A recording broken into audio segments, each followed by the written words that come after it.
अगर आप भी कनाडा स्टडी वीज़ा के लिए अप्लाई करना चाहते हैं तो इस वीडियो को लास्ट तक जरूर देखें। इस वीडियो में हम 5 पॉइंट्स डिस्कस करेंगे जो बच्चों की तरफ से सबसे ज़्यादा क्वेश्चन आते हैं।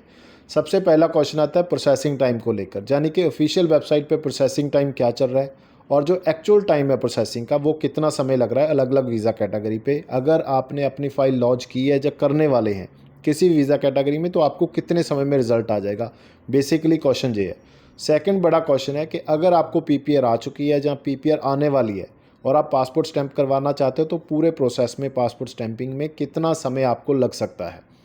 थर्ड बड़ा क्वेश्चन इसमें करेंगे बायोमेट्रिक को लेकर। अगर आप बायोमेट्रिक अपॉइंटमेंट बुक करना चाहते हैं, जब बायोमेट्रिक अपडेशन में कितना समय लगेगा उसके बारे में बात करेंगे, क्योंकि बायोमेट्रिक के बिना आपकी एप्लीकेशन पे प्रोसेसिंग स्टार्ट नहीं होती। फोर्थ क्वेश्चन इसमें करेंगे मेडिकल अपडेशंस को लेकर कि मेडिकल के आपकी फ़ाइल लॉन्च होने के बाद कितने दिनों में मेडिकल अपडेट हो जाता है नॉर्मली, उसके बारे में। फिफ्थ क्वेश्चन में हम बात करेंगे डेफरमेंट को लेकर, खासकर जैन एंड टेक के बच्चों को।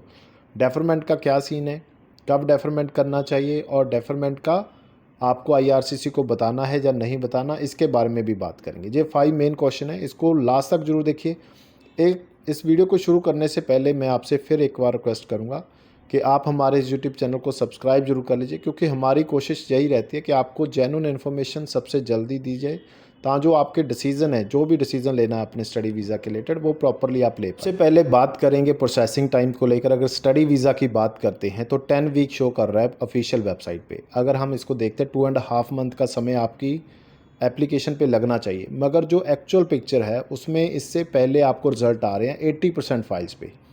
80% फाइल्स की अगर मैं बात करता हूँ तो 30-35 डेज़ में जो बच्चों को रिजल्ट आ रहे हैं, 5 से 10 दिन का डिले ज़रूर है, नो डाउट, इसमें कोई डाउट नहीं है, मगर इससे ज़्यादा जो डिले नहीं हो रहा। खासकर जैन एंड टेक की एप्लीकेशंस की बात करता हूँ, जब मे एंड टेक की बात करता हूँ, जो बच्चे आज अप्लाई कर रहे हैं तो वो 30-35 दिन में।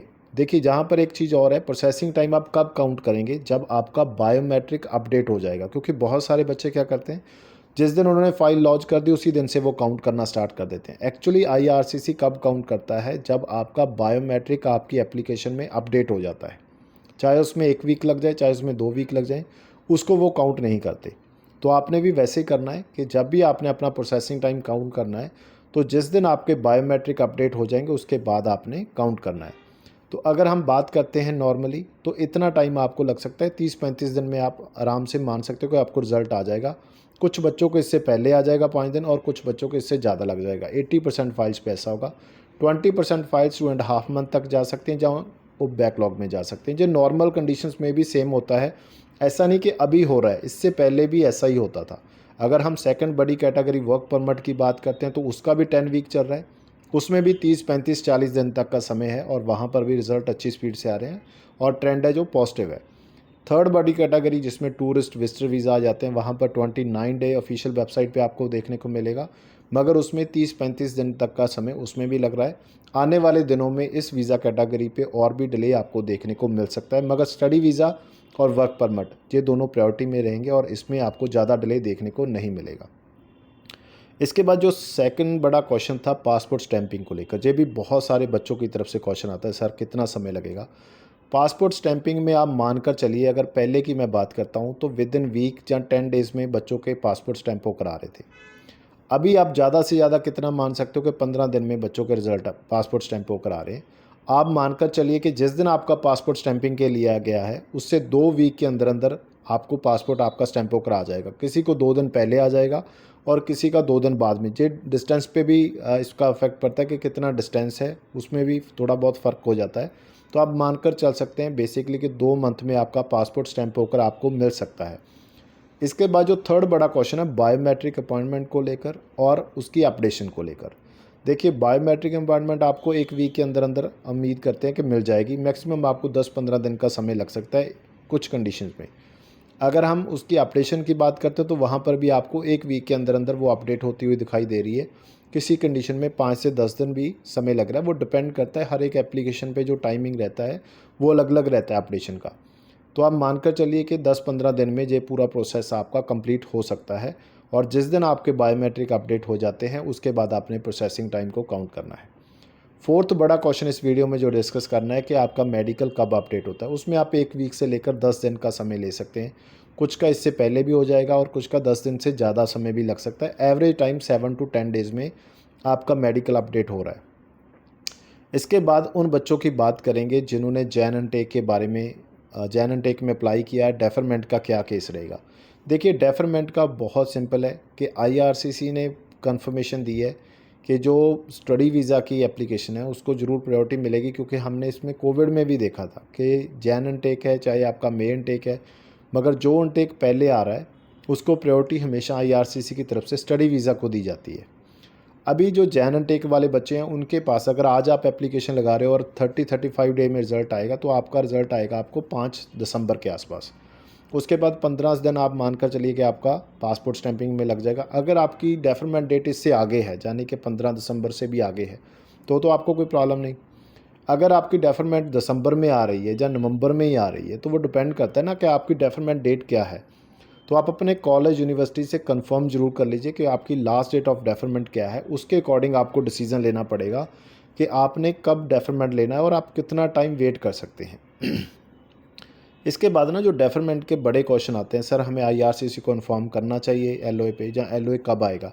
देखिए, जो डेफरल एलओए वो कभी भी आए, आपको उससे कोई प्रॉब्लम नहीं है। आपकी एप्लीकेशन सबमिट हो गई है, उसी पे उसको रिज़ल्ट भी मिल जाएगा।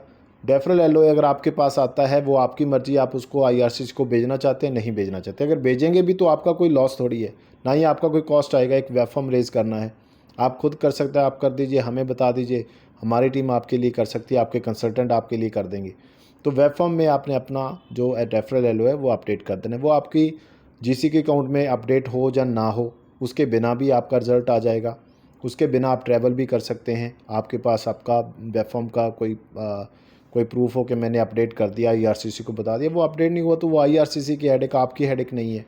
ठीक है, एलओए कब आएगा इस जो माइंड में निकाल दीजिए, मगर आपकी एप्लीकेशन एक्सेप्ट हो जानी चाहिए, ये बड़ी चीज़ है। दूसरा बड़ा क्वेश्चन कि आपको ट्रैवल करने में कोई प्रॉब्लम आएगा? किसी तरह का कोई प्रॉब्लम आपको ट्रैवल करने में नहीं आएगा अगर आपके जीसी के अकाउंट में अपडेट नहीं हुआ। तो इस वीडियो में हमने 5 क्वेश्चन का आंसर दिया। उम्मीद करता हूँ कि इन पाँचों टॉपिक पे आपके सारे डाउट्स क्लियर हो चुके होंगे। फिर भी अगर कोई डाउट है तो आप नीचे दिए गए नंबर 9551760001 पे अपनी क्वेरी पूछ सकते हैं।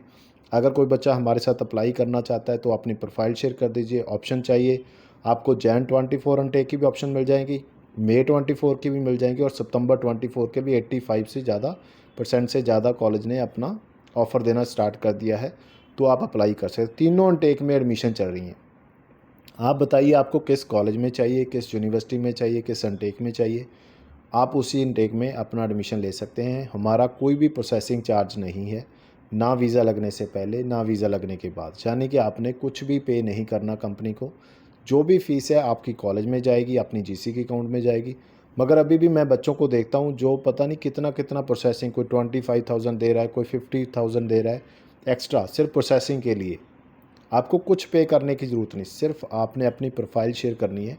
सारी पेमेंट आपने कॉलेज यूनिवर्सिटी को करनी है, जीआईसी अकाउंट में करनी है, हमारी कंपनी को हमारे कंपनी के अकाउंट में।